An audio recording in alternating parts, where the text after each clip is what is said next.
Good morning, everyone. We are Team 6, and today we'll be doing our presentation on First Bank. In our team, we have Joel, Jeremy, Sam, and Ryan.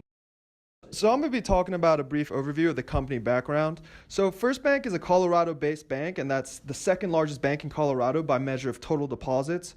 Bank was founded in 1963 and has grown organically through consumer and commercial lending. The company has over $17 billion in total assets, over 115 locations across the three states of Arizona, California, and Colorado. And over these three states, they have 750,000 customers. And of these 750,000 customers, they have 2,700 employees to service them, 60% of which are all female. And we mentioned in class that for any company to be successful in the future, they have to consider themselves a growing technology company. And this is what First Bank does. They consider themselves a growing technology company with over 300 employees in that department. But that department is something they actually do have to focus their efforts on and to continually improve. Next, we'll be talking about the industry background and overview for First Bank. The industry outlook for 2019 in the banking institutions is extremely positive. We have banking institutions growing by $27 trillion in the past 10 years, with the return on assets for these institutions growing by 0.8% over the last 10 years, and a growth in 2% growth in Tier 1 capital assets. What this means is that the industry is growing more, becoming more profitable, and improving their capitalization. So in terms of other industry investment, we have retail banking expected to invest about $55 billion into the ICT space, information communication technology. And what this is to help make retail banking more effective for their consumers. So in terms of First Bank, the industry is really booming and it's a positive outlook for them. So First Bank has nothing to worry about in terms of the industry. Now on to the banking history.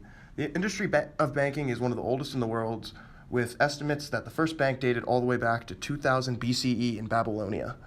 As we all know, innovation tends to be more difficult for older companies who are too set in their ways. Joel will talk about this later as we discuss tipping points. But as Ryan mentioned, First Bank was established in 1963, and although some of the larger banks in the United States are far older, these companies are industry leaders, and thus they set the standards for innovation in their marketplace. As a result, First Bank finds itself falling behind, using outdated technology and heavy reliance on manual processes. One of the most influential innovations in banking has been the introduction of online banking. Online banking allows users to manage accounts, transfers, statements, and all their other financial needs from the convenience of their own pocket. This is kind of the epitome of digitizing some industry that has kind of been found to be stuck in the past.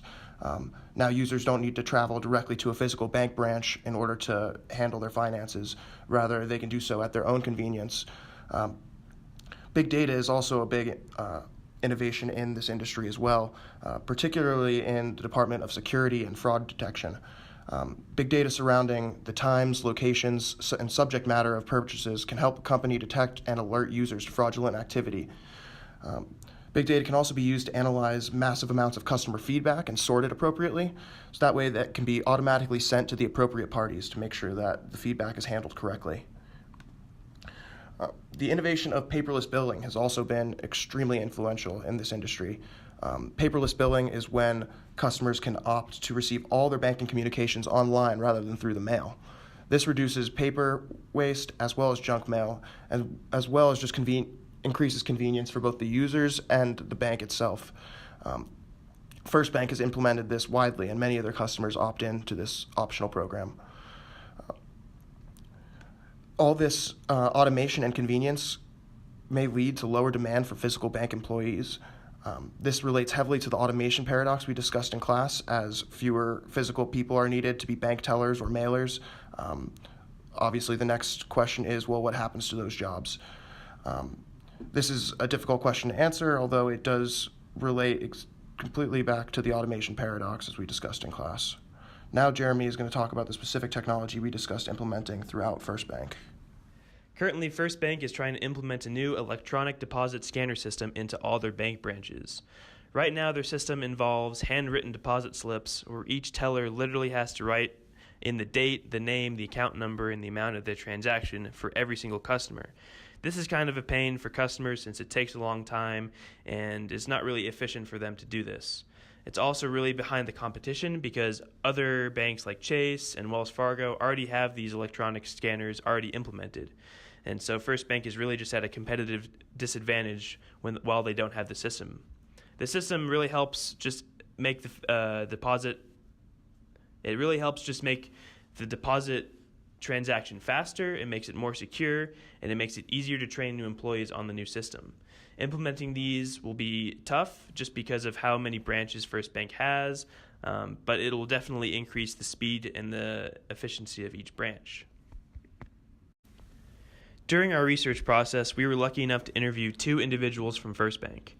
Kevin Klassen is the Boulder Market President of all branches in the Boulder and Gun Barrel area.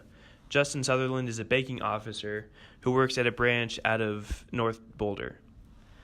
Both of these individuals really liked the idea of implementing the electronic deposit system just because they knew of how much more efficient it'll make each interaction with their customers in the actual physical bank.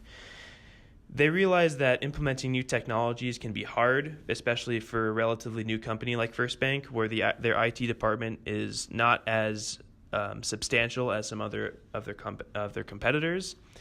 So hopefully this new implementation of this technology will help pave the way for other technologies coming in the future.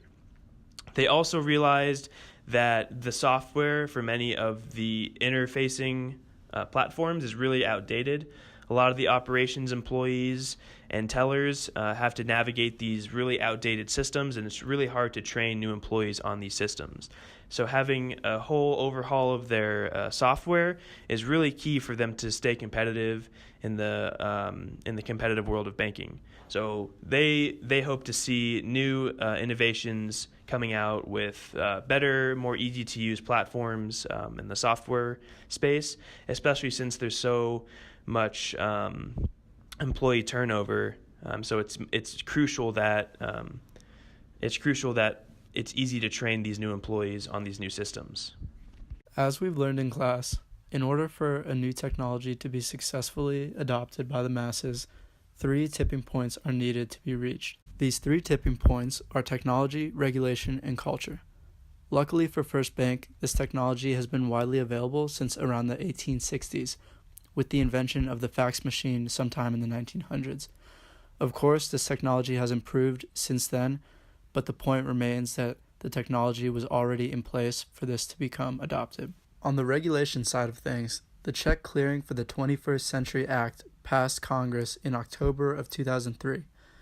This law enabled banks to handle more checks electronically, as well as allowing digital copies of checks to count as a legal substitute as the physical check.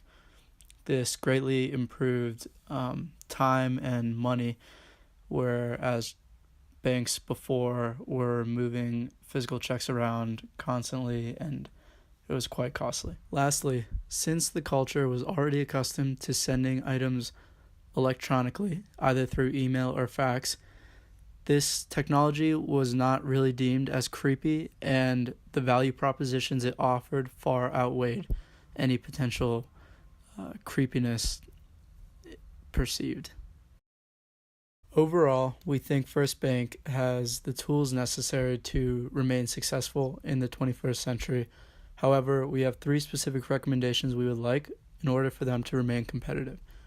First, First Bank needs to grow their IT department in order to better handle new technological advancements. Secondly, First Bank should focus more on their mobile app and mobile customer base in order to stay competitive with current market trends.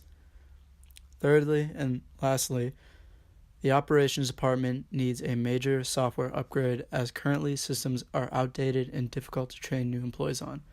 We believe this will save First Bank time and money. Thank you for listening to our project, and we hope you enjoyed it.